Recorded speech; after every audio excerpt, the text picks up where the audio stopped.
Doon na tayo sa UP para medyo mahaba yung stretch mo. Okay, sige, sige. Ganda, napaka-comfortable ng ride.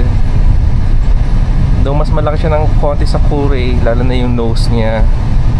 Pero di siya intimidating imaneho. Tsaka nagpe-pay off talaga yung independent rear suspension sa likod. Medyo labas ka lang sa motorcycle. Okay, sige, sige.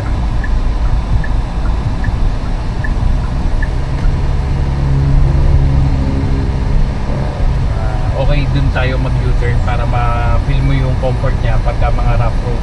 Okay. Ganda.